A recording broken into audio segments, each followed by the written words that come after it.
Hello दोस्तों, मैं हूं एक्स मुस्लिम स्पार्टिकस और आप देख रहे हैं अपना यूट्यूब चैनल। दोस्तों, कुरान और इस्लाम के मिशन को एक्सपोज करने में मुझे आपकी सपोर्ट की बहुत ज़्यादा ज़रूरत है। ये सपोर्ट आप मुझे पेट्रियन के ज़रिए और पेपाल के ज़रिए कर सकते हैं। पेट्रियन और पेपाल के लिंक्स आपको पिन कमेंट में और डिस्क्रिप्शन बॉक्स में मिल जाएंगे।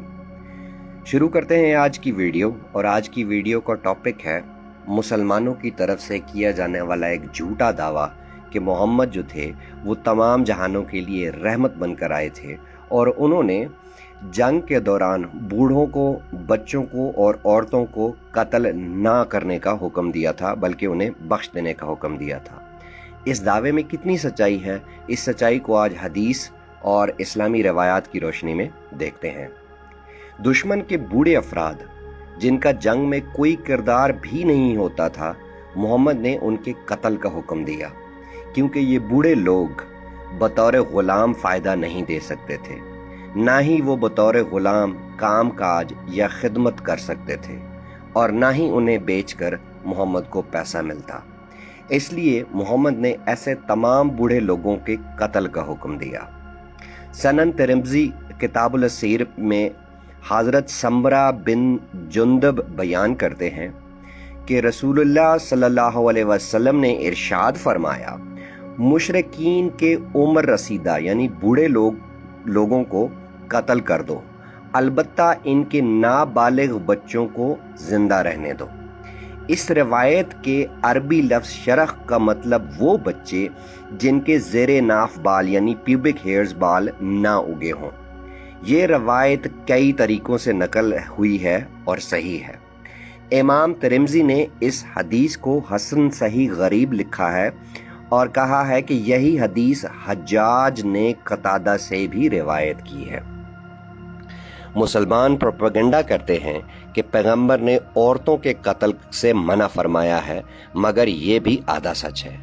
सच्चाई ये है कि पैगंबर ने तमाम कैदी औरतों का माल और जेवर लूट लेने का हुक्म दिया था और उन्हें सेक्स सर्विस और दीगर खिदमात के लिए बांदियां बनाने का हुक्म दिया था। जब एक मुसलमान बांदी का रेप करते करते दिल भर जाता था तो अपने भाई को हब्बा यानी तोहफा कर देता था। जब तमाम भाई एक एक करके फारे हो जाते तो इन कैदी औरतों को नए मालिक को बेच दिया जाता था ताकि वो भी रेप करके अपनी जिनसी हवस पूरी कर सके। मुसलमान दावा करते हैं कि पैगंबर ने बच्चों के कत्ल से मना किया है, मगर ये दावा भी दुरुस्त नहीं है। 12 साल की उम्र के वो बच्चे जिनके प्यूबिक हेयर्स नहीं आए, उन्हें ज़बह कर डालना रसूल की सुन्नत है। आपने बनु कुरैज़ा के साथ ये सुन्नत अदा की थी, जहां तमाम कैदी मर्दों के साथ साथ ऐसे तमाम 12 से 14 साल के बच्चों को भी ज़बह कर दिया गया था और फरमाया था कि जिनके ज़ेरे नाफ बाल निकल आए हैं उनको ज़बह कर दो। तालिबान ने पेशावर स्कूल में हमले के वक़्त अपने नबी की सुन्नत पर चलते हुए 12-12 साल के बच्चों का कत्ल किया था और वाज़े तौर पर बयान दिया था कि वो हजूर की बनु कुरैज़ा वाली सुन्नत को जिंदा कर रहे हैं। मुसलमान झूठा प्रोपेगेंडा करते हैं कि पैगंबर ने कैदियों के कत्ल से मना किया है, मगर सच्चाई ये है कि मोहम्मद खुद वो शख्स था जिन्होंने बनु कुरैज़ा के 800 कैदी मर्दों को ज़बह कर डाला था। पहले बनु कुरैज़ा को मोहम्मद ने पैगाम भेजा कि वो जंग की बजाय अपने हथियार रखकर कैदी बन जाएं। जब उन्होंने पैगंबर का ये पैगाम कबूल किया, तमाम हथियार रख दिए और अपने आप को कैद के लिए पेश कर दिया, तो मोहम्मद ने जंजीरों में जकड़े इन कैदियों को ज़बह करने का हुक्म दे दिया था। सही बुखारी किताबुल अतक और सही मुस्लिम किताबुल जहाद में इब्ने औन कहते हैं कि उन्होंने नाफे को लिखा कि क्या ये ज़रूरी है कि कुफार पर हमला करते वक्त उन्हें इस्लाम की पहले दावत दी जाए।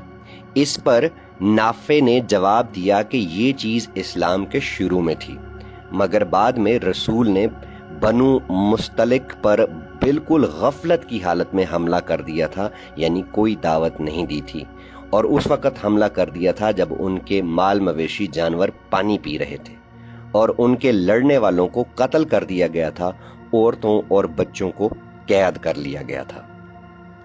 मुसलमान आज वावेला करते नजर आते हैं कि तालिबान के दहशतगर्दों पर ड्रोन हमलों में उनके मासूम बच्चे और औरतें भी मारी जाती हैं, लेकिन ये खुद नबी की अपनी सुन्नत है, जहां पैगंबर ने बगैर औरतों और बच्चों के मासूम खून की परवाह किए हमले का हुक्म देते हुए ये कहा था कि ये औरतें और बच्चे मारी भी जाएं तो क्या है, ये तो उन्हीं दुश्मनों में से हैं। सही बुखारी किताबुल जहाद में साब बिन जसामा कहते हैं कि मोहम्मद का अबू यवदान के मकाम पर मेरे पास से गुजर हुआ तो आपने उन मुशरिकों के बच्चों और औरतों के बारे में पूछा जो रात को अपने घरों में सोए हुए थे और सोए हुए कत्ल कर दिए गए थे। अब रह गई बात आगे जजिया की। जजिया अदा करने का हुक्म भी सिर्फ अहले किताब के लिए है, यानी यहूद और नसारा और मजूसियों के लिए, जबकि काफरों के लिए सिरे से कोई जजिया ही नहीं, बल्कि तलवारें उनकी गर्दनों पर रख दी जाती हैं और कहा जाता है कि या तो इस्लाम कबूल कर लो या तुम्हारी गर्दनें उतार दी जाएंगी।